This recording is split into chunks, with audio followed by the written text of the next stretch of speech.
ABC Wednesday. Y'all complain all day. We want books. We want paper towels in the classroom. Bet you want raises too. I'm still waiting on the paper towels.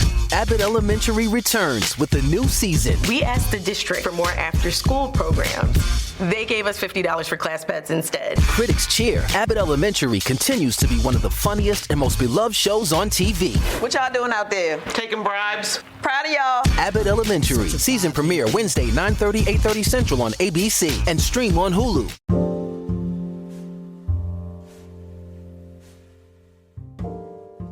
Hello, and welcome back to 3D Printing Basics. This is episode number 9, where we will continue with our mini-series on filament and discuss TPU.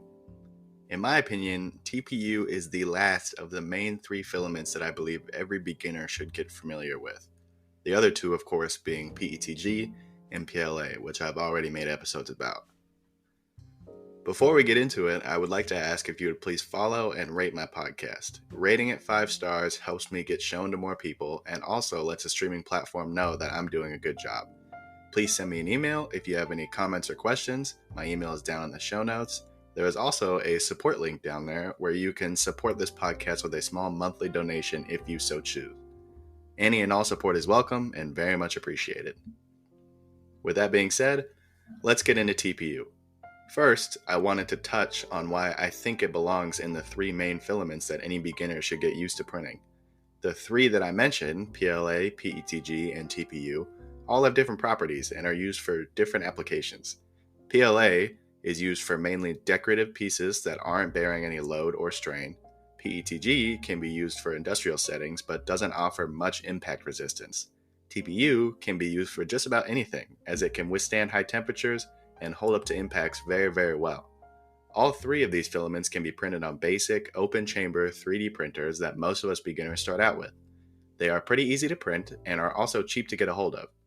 I believe these 3 filaments are integral to any 3D printer's journey in this field, and it is important to understand each of these filaments in order to succeed in this field.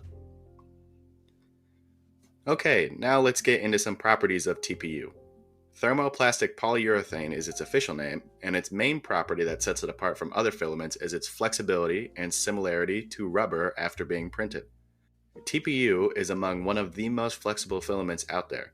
You will be blown away after printing it and seeing just how flexible it can be, especially after printing with just PLA and PETG.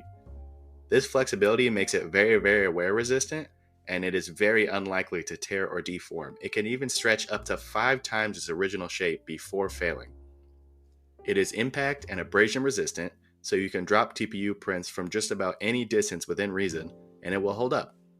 This is because of the soft rubber-like surface that is very, very giving.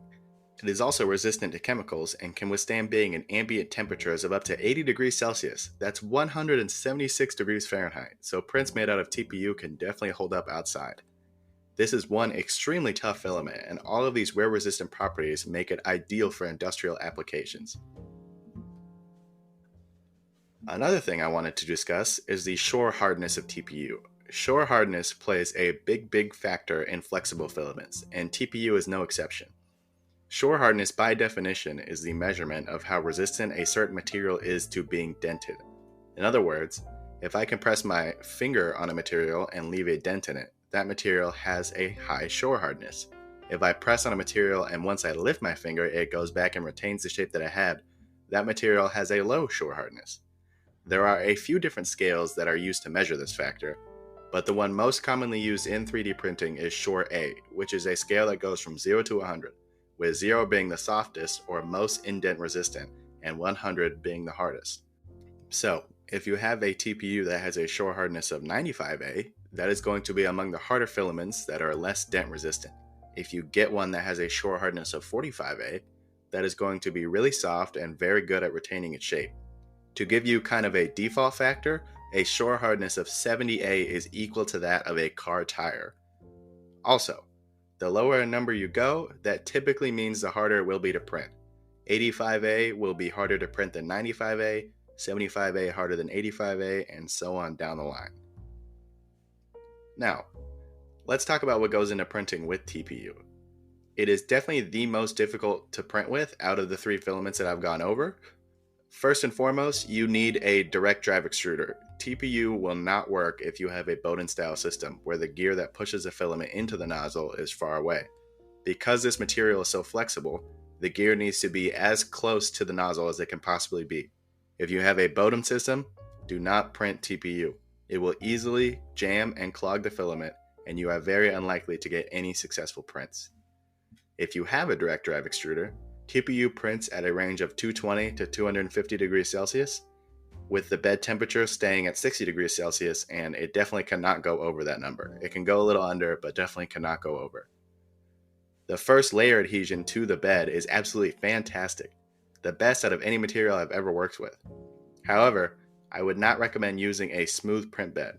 I would highly recommend using something like a textured build plate because this material can pretty easily weld itself to the smooth build plate and never come off. I ruined one build plate this way. I was printing with some TPU on a smooth build plate and it was so stuck that it literally broke apart when I tried to get it off.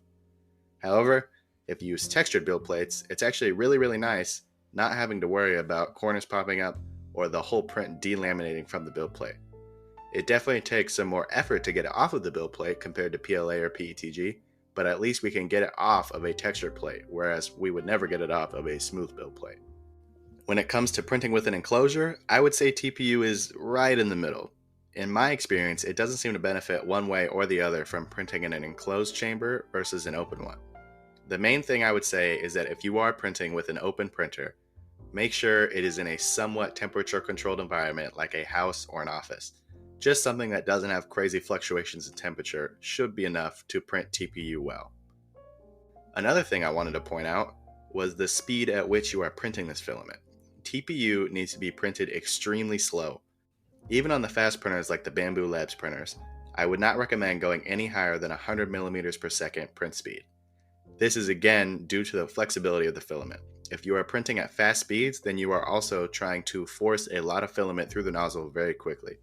With a filament that is flexible, you simply can't do that. It will clog up in 1 second and ruin your print before you even have a chance to start it. TPU is a very delicate material to print with, so you must go low and slow. There are some downsides to printing TPU, one of which I just mentioned, the low print speeds. If you need a part to be printed really fast, I would not suggest using TPU. These parts take a while for the reasons I mentioned above, and that's fine as long as you are prepared for it. If you are considering turning your 3D printer into a business, be sure to extend your timeline when using TPU versus using PLA or PETG. Another downside to TPU is relatable to the other filaments I've made episodes about, that being the material is hygroscopic. That means it can easily absorb moisture, affecting print quality greatly. Be sure to keep it in a very dry, cut that and action. Be sure to keep it in a very dry, temperature-controlled environment. Ideally, we want to keep the area we are storing and printing the filament to a range of 30 to 50% humidity. This material is very prone to stringing due to its problems with extrusion. The stringing only gets worse if TPU absorbs moisture in the air. Another flaw in TPU is the inability to have almost any post-processing work done to it. TPU is so chemical and heat resistant that it is almost impossible to sand or smooth after printing. What you print is what you get when it comes to this material. For most applications where TPU is required though, that is okay, so not something to be terribly worried about. The last downside for beginners that I see with TPU is how finicky it is. The filament usually requires a lot of tuning to get it to print right. I've tried quite a few different brands that make this stuff, and every single one of them I've had to tweak some print settings. The default profiles are never correct, and sometimes you'll get it printing great on a cooler day, then come back on a warmer day and it's totally messed up. This can really frustrate and test beginners like us who don't have a lot of experience tuning filaments. If you relate to this and you find yourself struggling with filament tuning, I encourage you to reach out. The 3D printing community is really fantastic. You can go pretty much anywhere to get help. Facebook, Discord, Instagram, there's tons of blogs out there. You can email me, Reddit, there are so many subreddits. This community is open and honest when it comes to providing input and is hands down one of the best when it comes to making the community feel like a community. So please, reach out if you're struggling with this or if you have questions about literally anything else. I'm sure you will find an answer somewhere. To wrap this episode up, I would like to leave you with some tips and tricks for getting successful prints with TPU. Tip number 1 is to use a larger nozzle diameter. Just about every 3D printer comes stock with a 0.4mm nozzle. I would highly suggest going with a 0.6 or 0.8mm nozzle when you are printing with TPU. Using a larger nozzle helps a lot with keeping the print consistent as well as preventing clogs. Tip number 2 is to lower the retraction settings. What the retraction settings do is every time your printer makes a movement that isn't to actually print out material, it retracts the filament up into the nozzle. This keeps stringing at a minimum, but when you're using TPU, it can actually hurt your prints. Since this material is so flexible, retracting it too much can lead to under-extrusion. The extruder can't apply enough force to something so soft, so it stays up in the nozzle longer than it should and leads to under-extrusion. I would make sure to thoroughly test the spool you purchase before printing any final parts, just to make sure all your settings are dialed in and reduce the chances of a failed print. The third and final tip I will leave you with is for the case that you are struggling with bed adhesion. In my experience, TPU has great bed adhesion, but different brands and different printers may cause some issues. If you are not able to get good and reliable bed adhesion, try using blue painter's tape. I know what you're thinking, it's an old-fashioned trick and we are way too advanced to still be using masking tape on our beds. I promise you, just try it.